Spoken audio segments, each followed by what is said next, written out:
ایک عورت اپنے شوہر کے تنگ حالات کی بنا پر ایک خوشحال آدمی کے گھر گئی اور دروازہ کھٹکھٹایا۔ ایک خادم باہر آیا اور اس نے پوچھا، تم کیا چاہتی ہو؟ عورت نے کہا، میں تمہارے مالک سے ملنا چاہتی ہوں۔ خادم نے پوچھا، تم کون ہو؟ اس پر اس عورت نے جواب دیا، اسے بتاؤ کہ میں اس کی بہن ہوں۔ خادم جانتا تھا کہ اس کے مالک کی کوئی بہن نہیں ہے، تو وہ اندر گیا اور اپنے مالک سے کہا کہ آپ کی بہن آپ سے ملنے آئی ہے۔ دروازے پر ایک عورت ہے جو دعویٰ کرتی ہے کہ وہ آپ کی بہن ہے۔ مالک نے کہا، اسے اندر لے آؤ۔ عورت اندر آئی۔ مالک نے اسے خوش دلی سے استقبال کیا اور پوچھا، تم میرے کس بھائی کی بہن ہو؟ اللہ تم پر رحم کرے۔ عورت نے کہا، میں آدم کی بیٹی ہوں۔ خوشحال آدمی نے اپنے دل میں سوچا، یہ عورت واقعی بے یار و مددگار ہے، میں پہلا شخص ہوں گا جو اس کی مدد کروں گا۔ عورت نے کہا، اے میرے بھائی، شاید آپ جیسے لوگوں کو معلوم نہ ہو کہ غربت کا ذائقہ کتنا کڑوا ہوتا ہے۔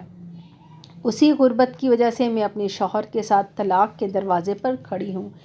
کیا آپ کے پاس کچھ ہے جو آپ قیامت کے دن کے لیے دے سکیں؟ آپ کے پاس جو کچھ ہے وہ ختم ہو جائے گا، لیکن جو اللہ کے پاس ہے وہ باقی رہے گا۔ خوشحال آدمی نے کہا، دوبارہ کہو۔ عورت نے کہا، اے میرے بھائی، شاید آپ جیسے لوگوں کو معلوم نہ ہو کہ غربت کا ذائقہ کتنا کڑوا ہوتا ہے۔ اسی غربت کی وجہ سے میں اپنے شوہر کے ساتھ طلاق کے دروازے پر کھڑی ہوں۔ کیا آپ کے پاس کچھ ہے جو آپ قیامت کے دن کے لیے دے سکیں؟ آپ کے پاس جو کچھ ہے وہ ختم ہو جائے گا، لیکن جو اللہ کے پاس ہے وہ باقی رہے گا۔ خوشحال آدمی نے کہا، دوبارہ کہو۔ عورت نے تیسری بار کہا۔ پھر خوشحال آدمی نے چوتھی بار کہا، دوبارہ کہو۔ عورت نے کہا، مجھے نہیں لگتا کہ آپ نے مجھے سمجھا ہے، اور دوبارہ کہنا میرے لیے ذلت ہے۔